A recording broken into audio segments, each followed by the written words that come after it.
नमस्कार मित्रांनो, मेमरी बाईटमध्ये तुमचं पुन्हा एकदा सहस्र स्वागत आहे. आपण पाहत आहोत एंटरप्रेन्योरशिप डेव्हलपमेंटचे काही नोट्स, काही पॉईंट्स आणि त्याच्यापैकी आपले पार्ट 3 अपलोड केले गेले आहेत आणि हा पार्ट 4 चालू आहे.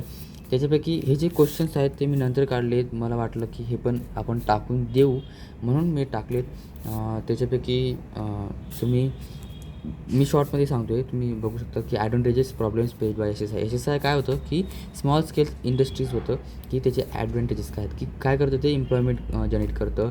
नंतर कॅपिटल कमी कॅपिटलमध्ये लागते, त्याला कमी पैसा लागतो. नंतर बॅलेन्स्ड रिजनल म्हणजे जे पण बॅकवर्ड रिजनल आहेत रुरल एरियामध्ये राहणारे त्यांच्यासाठी कमी याच्यात म्हणजे त्यांना चांगली आपण म्हणू शकतो की त्यांना चांगलं प्रोत्साहन मिळतं आणि रिड्युसिंग रिजनल इनबॅलन्स करत असतं. नंतर युटिलाइज्ड जे पण काही लोकल याच्यामध्ये रिसोर्सेस अवेलेबल असतात त्याला चांगल्या प्रकारे ते युटिलाइज करून घेतं, रॉ मटेरियल स्किलसारखं. नंतर प्रमोशन ऑफ एंटरप्रेनर, याचा अर्थ तुम्हाला माहिती पडून मला सेल एनकरेज करतं. नंतर कंट्रीब्युट्स टू एक्सपोर्ट, जे पण काही बाहेरच्या देशात जाते त्याला चांगलं ते एक्सपोर्टसाठी कंट्रीब्यूट करतं. नंतर त्याच्यासाठी का प्रॉब्लेम्स येतात, लॅक ऑफ फायनान्स म्हणजे पैसा कमी मिळतो त्याला, म्हणजे एस-एस-आयला पैसा कमी मिळतो म्हणून हे चांगलं हे पोचत नाही. नंतर पुअर अवेलेबिलिटी म्हणजे जे रॉ मटेरियल आहे आपण बघितलं ते कमी मिळतं कुठं ठिकाणी. नंतर ॲब्सल्यूट टेक्नॉलॉजी नाही मिळत, जे पण मॉडर्न टेक्नॉलॉजी आहे ते पण टेक्नॉलॉजी नाही मिळत, जुन्या टेक्नॉलॉजी यूज होत आहेत अजून पण कुठं पण. नंतर मार्केटिंग प्रॉब्लेम्समध्ये म्हणजे चांगलं याला मार्केटिंग नाही मिळत एस-एस-आयला. नंतर मॅनेजरिकल इफिशियन्सी, जे पण मॅनेजमेंट इफिशियन्सी, जे पण स्किल्स आहेत ते चांगले नाही आहेत. नंतर लेबर प्रॉब्लेम्स, जे पण काही लेबर्स आहेत, जे पण काम करणारे मजदूर आहेत ते चांगले मिळत नाही बा, असा तो पॉईंट आहे. नंतर एक्सपोर्ट ओरिएंटेड इन्सेंटिव्स म्हणजेच जे पण एक्सपोर्ट होतं आहे त्याच्यासाठी इन्सेंटिव्स काय आहेत की ड्युटी ड्रॉबॅक स्कीम्स आलेली, ज्याच्यात काय होतं की जे पण एक्सपोर्टर्स आहेत त्यांना रिफंड मिळतं. नंतर export promotion capital goods scheme म्हणजे जे पण आपण एक्सपोर्ट करणार आहे त्याच्यासाठी जे पण आपण बनवायचं आहे ते बनवण्यासाठी जे पण आपण इम्पोर्ट करतो आहे त्याच्यावर आपल्याला चांगली सवलत मिळते. तेच हे दुसरं याचं ॲडव्हान्स ऑथेंटिकेशन स्कीम, तेच याचं आहे दुसऱ्या पॉईंटचं की आपल्याला जे पण बनवण्यासाठी लागतं ते दोघींचा अर्थ सेमच आहे ऑलमोस्ट की ड्युटी इम्पोर्ट फ्रॉम रॉ मटेरियलसाठी जे पण आपल्याला कमी हे लागतं बुवा टॅक्स आपण म्हणू शकतो की सवलत मिळते. नंतर इन्कम टॅक्स बेनिफिट्स, इन्कम टॅक्समध्ये आपल्याला त्याच्यात बेनिफिट्स मिळतात जे आपण एक्सपोर्ट करतो येतो. नंतर facilities provide to exporters, okay म्हणजेच जे पण काय फॅसिलिटीज मिळतात बा आपण जे एक्सपोर्टर करतो तो म्हणजे एक्सपोर्टरला काय फॅसिलिटी मिळतात की एक्सपोर्ट क्रेडिट फायनान्शियलिटी म्हणजेच जेव्हा बँकमधून शॉर्ट टर्म लॉंग टर्म आपल्याला त्याला लोन मिळू शकतं. नंतर एक्सपोर्ट प्रोसेसिंग झोन्स म्हणजे जे पण झोन्स आहेत एक्सपोर्टसाठी ते चांगलं डेव्हलप केलं जातं, इन्फ्रास्ट्रक्चर चांगलं डेव्हलप केलं जातं. नंतर एक्सपोर्ट प्रमोशन काउन्सिलिंग म्हणजेच जे पण एक्सपोर्ट प्रमोशन काउन्सिलिंग होतं ते काउन्सिलिंग साठी म्हणजे market policies, trends, fares, export opportunities याला चांगलं प्रमोट केलं जातं. नंतर मार्केट डेव्हलपमेंट असिस्टन्स म्हणजे जे पण मार्केट डेव्हलपमेंटसाठी जे पण असिस्टंट आहेत ते सपोर्ट करतात, इन्फ्रास्ट्रक्चरसाठी एक्झिबिशन करतात, बायर सेलर मीट्स करतात म्हणजे जे पण बाय आणि सेलर जो पण आहेत त्यांचं मीटिंग बसवतात असं ते आहे. त्याचे इम्पॅक्ट काय आहे की एक्सपोर्ट ओरिएंटेड इनिशिएटिव्ह म्हणजे जे पण आहेत एक्सपोर्टर्स ते आपल्या भारताची इकॉनॉमिक ग्रोथला चांगली मदत करत असतात, असं त्याचं पॉईंट आहे. नंतर आपला नेक्स्ट पॉईंट आपला 18 म्हणजे 19 की जे पण स्मॉल इंडस्ट्रीज आहेत त्यांना स्टार्ट करण्यासाठी काय काय स्टेप्स आहेत असं ते दिलेलं आहे की स्टेप्स म्हणजे रन करण्यासाठी ते बिझनेस रन करण्यासाठी एंटरप्रेन्योर रन करण्यासाठी काय काय स्टेप्स परफॉर्म करायचे, काय काय बघायचं ते आपण इथं बघू शकतो की आयडेंटिफिकेशन बिझनेस आयडिया म्हणजेच बिझनेस आयडिया पहिले आयडेंटिफाय करायचा, मार्केट डिमांड बघायची, पर्सनल इंटरेस्ट स्किल्स बघायची, अवेलेबिलिटी रॉ मटेरियल बघायचे, सर्व बघायचं.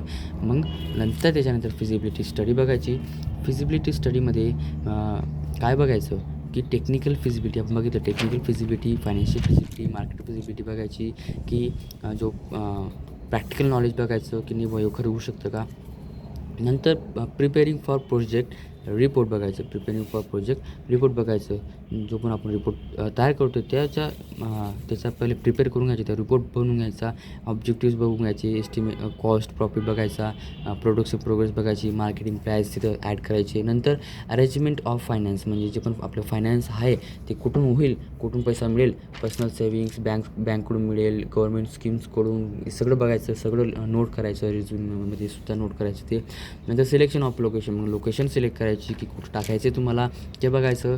नंतर आणि लोकेशन सिलेक्ट करताना तिथं आपलं रॉ मटेरियल मिळतं आहे का, ट्रान्सपोर्ट आहे का, तिथे पॉवर सप्लाय, वॉटर सप्लाय आहे का, नियरेस्ट मार्केट आहे का, जवळच होईल का आपलं, हे सगळं बघायचं. नंतर रजिस्ट्रेशन आणि लिगल फॉर्मॅलिटीज, जे पण आपण रजिस्टर करतो आहे, जे पण आपल्या GST नंबर असतो, सगळं ते रजिस्टर करायचं. नंतर purchase of machinery and raw materials, मग त्याला परचेस करायचं. गव्हर्मेंट थ्रू पण स्कीम मिळतं कधी तिथून पण आपण परचेस करू शकतो. नंतर हे सगळं झालं की नंतर त्याला अरेंज करायचं आणि नंतर वर्करला हायर करायचं. स्किल वर्कर घ्यायचा, अनस्किल वर्कर घ्यायचं नाही. आणि स्किल वर्कर घ्यायचा जेणेकरून एफिशियंट वर्कर घेतल्यामुळे आपली जी प्रोडक्टिव्हिटी ती ऑटोमॅटिक इम्प्रूव्ह होऊन जाईल. आणि नंतर करायचं मार्केटिंग आणि सेल्स, मग नंतर मार्केटमध्ये जायचं, मार्केटमध्ये सेल्स करायचं, आपलं ब्रँड, आपला प्रोडक्ट प्रमोट करायचा आणि सेल करायचा, असं त्याचा पॉईंट आहे. नंतर आपलं डिफरन्स बिटवीन एंटरप्रेनर आणि इंट्राप्रेनर आणि एंट्राप्रेनर असं त्याचा अर्थ आहे. हा काय करतो, हा स्वतः बिल्ड करतो, हा एम्प्लॉई दुसऱ्या कंपनीचा, हा स्वतः बिल्ड त्याची कंपनी राहत नाही ती. आणि काय करतो फक्त हा पण इनोव्हेट करतो, फक्त हा त्याची स्वतःची कंपनीत करतो, हा दुसऱ्याची कंपनीत करतो, इनोव्हेट करतो आणि नवीन प्रोडक्ट आणतो दुसऱ्याच्या कंपनीमध्ये. हा स्वतः स्टार्ट करतो बिझनेसला, पण इथं स्टार्ट कंपनी करते. नंतर इथं प्रोसिजर म्हणजे जो पण प्रोसिजर आहे हा स्वतः ओन करत असतो. पण इथं कंपनी त्याला प्रोव्हाइड बाय कंपनी करत असते. नंतर ॲझ्युम बाय देमसेल्स, जे पण रिस्क असतात ते तो स्वतः त्याच्यावर घेतो, पण इथं कंपनीवर ते रिस्क असतात. नंतर इथं बेनिफिट्स ऑफ सक्सेस, म्हणजे जे पण काही सक्सेस मिळतं ते सक्सेस ह्या एंटरप्रेनरसाठी बेनिफिट्स असतात. पण इथं जे पण कंपनी रिसिव्ह करते ते एंटरप्रेनरसाठी बेनिफिट्स असतात. आणि कंपनी त्याला रिवॉर्ड देते, कंपनी त्याला सॅलरी देते आणि याला स्वतःचे प्रॉफिट अँड लॉसमध्ये याचं सॅलरी असते, रिवॉर्ड्स असतात. नंतर कंप्लीट कंट्रोल, या बिझनेसवरती याचा पूर्ण कंट्रोल असतो, पण याच्यावरती नसतो, कारण याच्यावरती कंपनीचा कंट्रोल असतो आणि याचं फुल ओनरशिप असते या कंपनीची एंटरप्रेनरला. पण इथं एंटरप्रेनर असतो त्याला त्या कंपनीची ओनरशिप नसते, किंवा बाकीच्या ठिकाणी काहीतरी पर्सेंटेज दिले जातात, पण बाकीच्या ठिकाणी नाही दिले जातात. जास्त करून देण्याची शक्यता असते, कारण तो एक प्रकारचा मनापासून काम करणारा तिथला एम्प्लॉय असतो, म्हणून त्याला दिली जाते. ठीक आहे, इथं आपण थांबू. आणि थँक्यू फॉर हा व्हिडिओ बघण्यासाठी. आणि सबस्क्राईब करा माझ्या चॅनलला, जर तुम्हाला असे व्हिडिओ नवीन पाहायचे असतील. मेंबरी बाईट नावाचं चॅनल आहे माझं. आणि जर तुम्हाला हा व्हिडिओ आवडला असेल तर प्लीज लाईक करा आणि शेअर करा तुमच्या मित्रांना, कारण आज आपला एंटरप्रेनरशिपचा पेपर आहे. ठीक आहे, धन्यवाद.